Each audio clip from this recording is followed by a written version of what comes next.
Good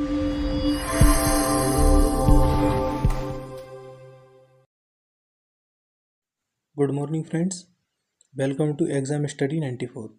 friends, आज 6 जून 2024 से संबंधित करंट अफेयर्स के जितने भी महत्वपूर्ण प्रश्न बनते हैं उन सभी को हम आज की इस वीडियो क्लास में डिस्कस करेंगे और साथ साथ प्रश्नों से संबंधित महत्वपूर्ण तथ्यों को पढ़ते चलेंगे। फ्रेंड्स, करंट अफेयर्स के सभी प्रश्न पढ़ने के लिए वीडियो को लास्ट तक जरूर देखें और कोई भी प्रश्न मिस न करें। फ्रेंड्स, प्रतिदिन सुबह 5 बजे करंट अफेयर्स की वीडियो का नोटिफिकेशन पाने के लिए हमारे यूट्यूब चैनल एग्जाम स्टडी 94 को सब्सक्राइब जरूर करें। शुरू करते हैं आज की क्लास 6 जून 2024 से संबंधित करंट अफेयर्स। देखते हैं पहला प्रश्न। विश्व पर्यावरण दिवस हर साल कब मनाया जाता है? तो प्रतिवर्ष 5 जून को विश्व पर्यावरण दिवस मनाया जाता है। तो इस क्वेश्चन का राइट ऑप्शन होगा सी, 5 जून। देखते हैं विश्व पर्यावरण दिवस क्यों मनाया जाता है। तो संयुक्त राष्ट्र महासभा ने 1972 ईस्वी में स्टॉकहोम सम्मेलन के दौरान 5 जून को विश्व पर्यावरण के रूप में घोषित किया था। इसलिए पर्यावरण के संरक्षण के बारे में जागरूकता बढ़ाने और बनाए रखने के लिए प्रतिवर्ष 5 जून को विश्व पर्यावरण दिवस मनाया जाता है। वर्ष 2024 में विश्व पर्यावरण दिवस की थीम है भूमि बहाली, मरुस्थलीकरण और सूखे से बचाव। और वर्ष 2024 में विश्व पर्यावरण दिवस की वैश्विक मेजबानी करने वाला देश है सऊदी अरब। तो प्रतिवर्ष 5 जून को विश्व पर्यावरण दिवस मनाया जाता है। देखते हैं अगला प्रश्न। हाल ही में अभी किस राज्य में नीले रंग की चींटी की नई प्रजाति की खोज की गई है? तो अरुणाचल प्रदेश में नीले रंग की चींटी की नई प्रजाति की खोज की गई है। यह है वह नीले रंग की चींटी जिसकी अभी अरुणाचल प्रदेश में सियांग घाटी में खोज की गई है। इसके बारे में और ज़्यादा जानकारी पढ़ लेते हैं।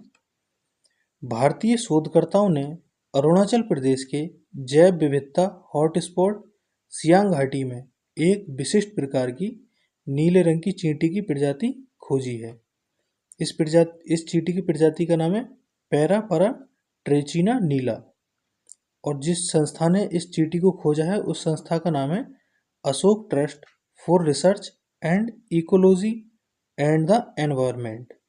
तो इस क्वेश्चन का राइट ऑप्शन होगा ए, अरुणाचल प्रदेश। देखते हैं अगला प्रश्न। हाल ही में अभी किस देश ने इजरायली पासपोर्ट धारकों के प्रवेश पर प्रतिबंध लगा दिया है? तो हाल ही में अभी मालदीव ने इजरायली पासपोर्ट धारकों के प्रवेश पर अपने देश में आने पर प्रतिबंध लगा दिया है। तो इस क्वेश्चन का राइट ऑप्शन होगा सी, मालदीव। ये प्रतिबंध क्यों लगाया है? तो इजराइल और गाजा में हो रहे भीषण युद्ध के कारण मालदीव ने इजराइल पासपोर्ट धारकों के प्रवेश पर प्रतिबंध लगा दिया है। देखते हैं अगला प्रश्न। हाल ही में न्यूयॉर्क इंडियन फिल्म फेस्टिवल 2024 में सर्वश्रेष्ठ अभिनेत्री का खिताब किसने जीता है? तो न्यूयॉर्क इंडियन फिल्म फेस्टिवल 2024 में सर्वश्रेष्ठ अभिनेत्री का खिताब जीता है सान्या मल्होत्रा ने। यह है सर्वश्रेष्ठ अभिनेत्री का खिताब पाने वाली सान्या मल्होत्रा। इन्होंने ये पुरस्कार मिसेज फिल्म में शानदार प्रदर्शन के लिए दिया गया है। तो इस क्वेश्चन का राइट ऑप्शन होगा बी, सान्या मल्होत्रा। देखते हैं अगला प्रश्न। किस संस्थान के न्यूरो सर्जरी विभाग ने जटिल ब्रेन ट्यूमर सर्जरी के लिए अत्याधुनिक इंट्रा ऑपरेटिव इमेजिंग उपकरण प्राप्त किया है? तो किस संस्थान के न्यूरो सर्जरी विभाग ने वो किया है? टाटा मेमोरियल सेंटर ने। तो इस क्वेश्चन का राइट ऑप्शन होगा बी, टाटा मेमोरियल सेंटर, जिसने जटिल ब्रेन ट्यूमर सर्जरी के लिए अत्याधुनिक इंट्रा ऑपरेटिव इमेजिंग उपकरण प्राप्त किया है। देखते हैं हम अगला प्रश्न। हाल ही में किसने विक्रम साराभाई अंतरिक्ष केंद्र के माध्यम से प्रभा सॉफ्टवेयर विकसित किया है? तो किसने किया है? वो किया है भारतीय अंतरिक्ष अनुसंधान संस्थान इसरो ने। तो इस क्वेश्चन का राइट ऑप्शन होगा ए, इसरो।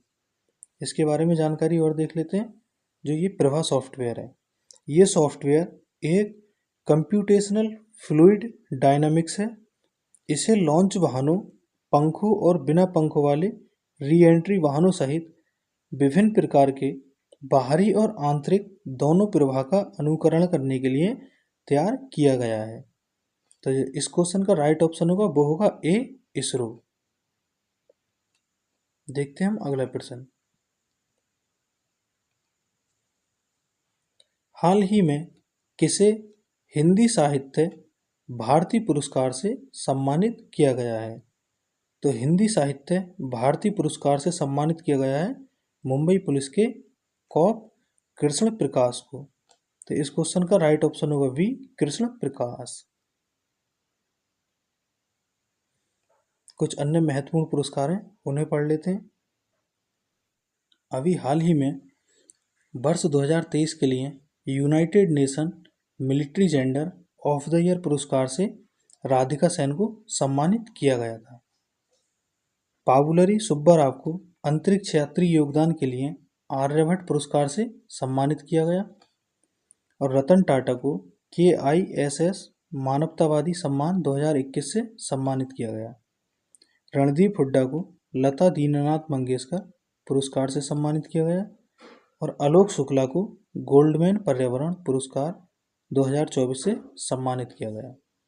पूर्णिमा देवी वर्मन को ग्रीन ऑस्कर बीटली गोल्ड अवार्ड 2024 से सम्मानित किया गया। और गाजा में फिलिस्तीनी पत्रकारों को यूनेस्को गिलेर्मो कैनो पुरस्कार 2024 से सम्मानित किया गया। पवन सिंधी को सिंधी अवार्ड 2024 से सम्मानित किया गया। और प्रसिद्ध लेखक रस्किन बॉन्ड को साहित्य अकादमी पुरस्कार से सम्मानित किया गया।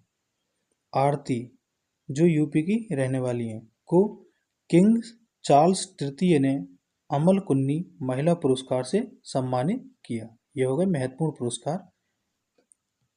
देखते हैं अगला प्रश्न। हाल ही में किस कवि ने गुडलेप्पा हल्लीकेरी पुरस्कार 2024 जीता है? यहाँ होगा 2024। तो गुडलेप्पा हल्लीकेरी पुरस्कार 2024 जीता है, वो जीता है सिद्धलिंग पट्टाना शेट्टी ने। तो इस क्वेश्चन का राइट ऑप्शन होगा वी, सिद्धलिंग पट्टाना शेट्टी।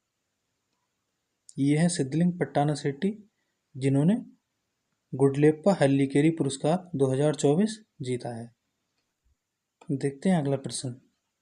कौन सा देश वर्ष 2023-24 में भारत का तीसरा सबसे बड़ा निर्यात साझेदार बनकर उभरा है? तो वर्ष 2023-24 में भारत का तीसरा सबसे बड़ा निर्यात साझेदार बनकर उभरा है नीदरलैंड। तो इस क्वेश्चन का राइट ऑप्शन होगा वी, नीदरलैंड। इसके बारे में और पढ़ लेते हैं, जानकारी देख लेते हैं। भारत ने नीदरलैंड को मुख्य रूप से पेट्रोलियम उत्पाद, बिजली सामान, रसायन और फार्मास्यूटिकल का निर्यात किया था। पिछले वित्तीय वर्ष में नीदरलैंड के साथ भारत का व्यापार अधिशेष $13 बिलियन से बढ़कर $17.4 बिलियन हो गया था। तो इस क्वेश्चन का राइट ऑप्शन होगा बी, नीदरलैंड। देखते हैं अगला प्रश्न। एक पेड़ माँ के नाम अभियान की शुरुआत किसने की? तो एक पेड़ माँ के नाम इस अभियान की शुरुआत की प्रधानमंत्री नरेंद्र मोदी जी ने। तो इस क्वेश्चन का राइट ऑप्शन होगा सी, नरेंद्र मोदी। इस अभियान की शुरुआत प्रधानमंत्री नरेंद्र मोदी ने दिल्ली के बुद्धा पार्क में एक पीपल का पेड़ लगाकर शुरुआत की है। तो इस क्वेश्चन का राइट ऑप्शन होगा वो होगा सी, नरेंद्र मोदी। देखते हैं हम अगला प्रश्न। हाल ही में किस संस्थान ने अभिनव अग्नि बचाव ड्रोन का अनावरण किया है? तो अभिनव नाम के अग्नि बचाव ड्रोन का अनावरण किया है IIT धारवाड़ ने। तो इस क्वेश्चन का राइट ऑप्शन होगा सी, IIT धारवाड़। इस ड्रोन से ये फायदा होगा कि जिन तंग गलियों में शहरों में फायर ब्रिगेड की गाड़ियां नहीं पहुंच पाती हैं आग लगने पर, वहां पर ये ड्रोन पहुंच जाएगा और इसमें सेंसर के माध्यम से किस बिल्डिंग में आग लगी है उसका भी पता लगाया जा सकता है। तो इस क्वेश्चन का जो राइट ऑप्शन होगा वो होगा सी, IIT धारवाड़। देखते हैं अगला प्रश्न। QS वर्ल्ड यूनिवर्सिटी रैंकिंग 2025 में भारत के किन दो IIT संस्थानों को टॉप 150 में स्थान मिला है? तो भारत के दो IIT संस्थान IIT बॉम्बे और IIT दिल्ली को टॉप 115 में स्थान मिला है। तो इस क्वेश्चन का राइट ऑप्शन होगा ए और बी दोनों। QS वर्ल्ड रैंकिंग के बारे में और देख लेते हैं। अमेरिकी university Massachusetts university of technology को वर्ल्ड में टॉप पोजीशन मिली है। इस लिस्ट के अनुसार 61% इंडियन यूनिवर्सिटीज की रैंकिंग में सुधार हुआ है। तो QS वर्ल्ड यूनिवर्सिटी रैंकिंग में जो भारत के आंकड़े दिखाए गए हैं उन्हें देख लेते हैं। भारत की यूनिवर्सिटियों का भारत में स्थान, जैसे IIT मद्रास का भारत में जो है वो है 5वां स्थान, IIT खड़गपुर का है 4था स्थान, IIT बेंगलुरु का है 3रा स्थान और IIT दिल्ली का है 2रा स्थान। फ्रेंड्स, उम्मीद करता हूँ करंट अफेयर्स की जितने महत्वपूर्ण प्रश्न हैं वो आपको याद हो गए होंगे, और यदि अभी याद नहीं हुए हैं तो वीडियो को एक बार शुरू से लास्ट तक जरूर देखें। वीडियो को ज़्यादा से ज़्यादा लाइक करें, अपने फ्रेंड्स के पास शेयर करें और हमारे यूट्यूब चैनल एग्जाम स्टडी 94 को सब्सक्राइब जरूर करें।